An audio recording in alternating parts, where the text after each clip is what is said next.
তাফসীরের মধ্যে আমার শায়েখ বলেন, আল্লামা মুফতি মুশতাকুন নবী হযরত বলেন যে ফাআনসাহুম মাসালিহাহুম, কিসে তার কল্যাণ, কিসে তার মুক্তি, কোন বস্তুর মধ্যে তার ভালো, কিসের মধ্যে তার মঙ্গল, আল্লাহ বলেন এটাই সে ভুলে যাবে, এটাই ভুলে যাবে।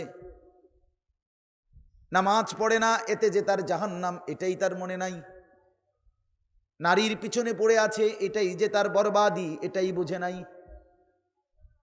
1 বছর কোনোদিন ফজরের নামাজে একদিনও সেজদা দিল না, এটা যে তার জাহান্নামে যাওয়ার কারণ এটাই মনে নাই। হায় ভুলে যে গেছে, সেও ভুলে গেছে। কি মনে নাই তাও মনে নাই, কি বুঝে না তাও বুঝে না। এই জিন্দিগি লানতের জিন্দিগি, এই জিন্দিগি অভিশাপের জিন্দিগি বেটা। এই জিন্দিগি অভিশপ্ত জীবন, মানে শুধু ভাত, জীবন মানে শুধু ঘুম, জীবন মানে জন্তু, যৌন চাহিদা পূরণ, এই 3টার নাম জীবন। তাইলে হাইওয়ান আর জানোয়ারের মধ্যে পার্থক্য কি আমাদের? চতুষ্পদ জন্তু জানোয়ার, এরাও তো খায়, এরাও তো ঘুমায়, এদেরও তো যৌন চাহিদা পূরণ হয়। নাইলে গরুর ছাও হয় কেমনে গাভীর, নাইলে কুকুরের বাচ্চা হয় কেমনে, নাইলে বিড়ালের বাচ্চা হয় কেন? কথা বলেন না? আমাদের জীবনে এই খাবেন আর ঘুমাবেন, আপনার ছেলে আপনার মতো চলবে, তার মতো আমনে চলবেন, আমনের মতো, আমনের বেডি চলবো আমনের বেডির মতো, আমনের মাইয়া চলবো আমনের মাইয়ার মতো। আমনে বইয়া বইয়া বন খাইবেন, বিড়ি খাইবেন, আপেল খাইবেন, মালটা খাইবেন, ভাত খাইবেন, বাহ, আর সাদওয়ানে গপ মারবেন। এই জন্য আল্লাহ তাআলা আপনাকে অভিভাবক বানাইছে। আমনে চাচা হইছেন এর লাইগা, আমনে বাপ হইছেন এই জন্য, আমনে দাদা হইছেন এই জন্য, আপনারই কোনো জবাব দিতে হবে না। রঙের গুড্ডি উড়াইতে আছেন নাকি? হ্যাঁ, হিসাব দিতে হবে বাপ। ছেলেরা তোমাদেরকেও হিসাব দিতে হবে, বাপ আপনাদেরকেও হিসাব দিতে হবে।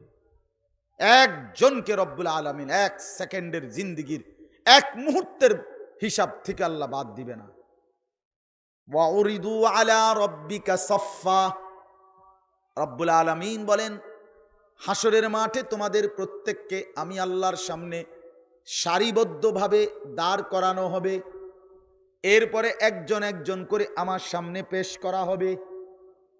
আল্লাহ তখন বলবেন লাকাদ জিতুমুনা কামা খালাকনাকুম আউয়ালা মাররাহ। আল্লাহ তখন বলবে বান্দা মনে কি পড়ে, তুমি একলা গেছিলা দুনিয়ায়, আজ একলাই আমার সামনে আইসা দাঁড়াইলা। কথা বলে, যেদিন মার পেট থেকে বের হইছিলাম কয়জন লইয়া বের হইছিলাম? লাকাদ জিতুমুনা কামা খালাকনাকুম আউয়ালা মাররাহ। আজ তো একাকী হয়ে গেলে, বন্ধুরা কই, স্ত্রী কই, ছেলেরা কই, মেয়েরা কই, বাবা কই, নেতা কই, কর্মী কই, কর্মচারী কই, গাড়ির ড্রাইভার কই, ঘরের দারোয়ান কই, কাজের বুয়া কই, কই?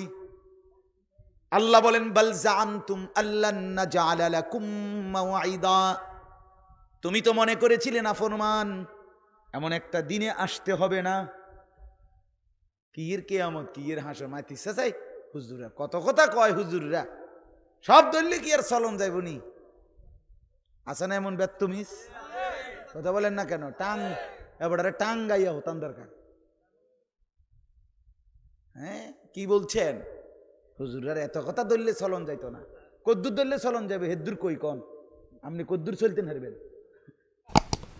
কথা বলেন না কেন? হ্যাঁ, তামাশা জিন্দিগি।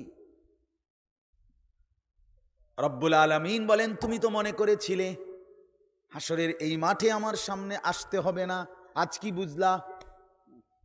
ওয়া wudi'al কিতাব ফাতারাল মুজরিমিনা মুশফিকিনা মিম্মা ফীহ। আল্লাহ বলেন বান্দা তোমার আমলনামা তোমার সামনেই রাখা হলো, তুমি দেখো। ফাতারাল মুজরিমিনা মুশফিকিনা মিম্মা ফীহ, আল্লাহ বলে প্রত্যেক পাপী নাফরমান নিজের আমলনামার পৃষ্ঠা উল্টাইতে থাকবে আর কাঁপতে শুরু করবে। ইয়াকুলুনা ইয়া ওয়াইলাতানা মা লিহাদাল কিতাব, আর চিৎকার করে আফসোস করে ফেলবে, আল্লাহ আমার কপাল তো বড় মন্দ, এটা কেমন আমলনামা আপনি লেখাইলেন। লা ইউগাদিরু সাগীরাতান ওয়ালা কাবীরাতান ইল্লা আহসাহা। এই আমলনামার মধ্যে দেখি মাওলা আমার জিন্দেগীর 1 সেকেন্ডের ছোট কিংবা বড় কোনো নড়া চড়াও বাদ দেয় নাই। খোদার কসম, এটা কোরআনের আয়াত। ওয়াজাদু মা আমিলু হাদিরা, আল্লাহ বলে যা করেছো বান্দা তাই তুমি তোমার সামনে দেখবা। ওয়ালা ইয়াযলিমু রাব্বুকা আহাদা, তোমার রব আল্লাহ এক বিন্দু জুলুম করবে না, এক সুতা জুলুম করব না বান্দা। আমি না দেখাইয়া বিচার করব না, না শুনাইয়া বিচার করব না। তোমার জিন্দেগি আমি তোমারে দেখাবো, তোমার রাত দেখাবো, তোমার দিন দেখাবো, মোবাইলের ছবিগুলো দেখাবো, উলঙ্গ নাচগুলো দেখাবো, অশ্লীল দৃশ্যগুলো দেখাবো, নর্তকীর ছবি দেখাবো, উলঙ্গ ছবি দেখবো, দেখাবো বান্দা আমি তোমাকে তুমি কোন নারীর সাথে কোন মেয়ের সাথে কথা বলছো, রাত্রি গভীরে সারা রাত উলঙ্গ ছবি দেখছো। বেঈমান, আমি আল্লাহ 1 সেকেন্ড তোরে বিচার ফিরাই দেব। ভাত খাওয়াইছি যে হিসেবে মনে নাই? হ্যাঁ, তুই মনে করছো আমি ভাতে খাওয়াইতে জানি, ফিরতে জানি না? না, কি ভাবছিলা? কি ভাবছিলা? নাফরমানদের চেহারা দেখেন, বেনামাজি ছেলেদের চেহারা দেখেন, মানুষের আকার আকৃতি আছে কিনা? কালো কালো হয়ে থাকে, চেহারা কালো কুৎসিত, গায়ের রং সুন্দর হওয়ার পরেও চেহারা কালো কুৎসিত চেহারা। শুধু কারণ একটাই, সেজদা ছাড়া যেই কপাল, ওই চেহারা খোদার কসম কুৎসিত হয়ে যায়। লক্ষ পাউডার না বেটা তোরে ফেয়ার এন্ড লাভলির বালতিত চুবাইলো, একজন নামাজি বান্দার, ইমানদার বান্দার চেহারার সৌন্দর্য খোদার কসম তোরে ফেয়ার এন্ড লাভলির বালতিত চুবাইলো সেই সৌন্দর্য তোর চেহারায় আসবে না। বেনামাজি মনে রাখবা, কোনদিন কোনদিন। এ নায়ক সুন্দর, নায়িকা সুন্দর, হ্যাঁ অমুকে সুন্দর, এই পর্যন্ত দাড়িবিহীন পৃথিবীর যত বেড়াইত সুন্দর হয়েছে, দাড়ি ছাড়া তাদের কাউরে দেখা 40 জন নারী একসাথে হাতের আঙ্গুল কাটে নাই, কিন্তু দাড়িওয়ালা এক যুবক ইউসুফ আলাইহিস সালামকে দেখে 40 জন নারী একসাথে হাতের আঙ্গুল কাইটে লাইছে। তাহলে কি বোঝা গেল কোনটা সুন্দর? দাড়িওয়ালা চেহারা সুন্দর। নাহলে এরম ঘটনা আপনি আরেকটা কন, এটা তো কোরআনের ঘটনা। আচ্ছা, আপনি রূপকথার মধ্যে একটা ঘটনা এরম হয়েছে, এরম মিশা কথা ঘটনা আসেনি, এরম কথা বুঝেন নাই আপনি? বানাই না ঘটনাও তো নাই বেটা, এরম কিচ্ছার মধ্যেও তো এরম ঘটনা নাই, গল্পের মধ্যেও তো নাই, কোন সিনেমা নাটকের মধ্যেও তো এরম ঘটনা দেখাইছে না যে একটা দাড়িবিহীন যুবককে দেখে 40টা নারী হাতের আঙ্গুল কেটে ফেলছে। হ্যাঁ, সৌন্দর্য আল্লাহর দ্বীনের মধ্যে, সেজদার মধ্যে, বন্দিগির মধ্যে।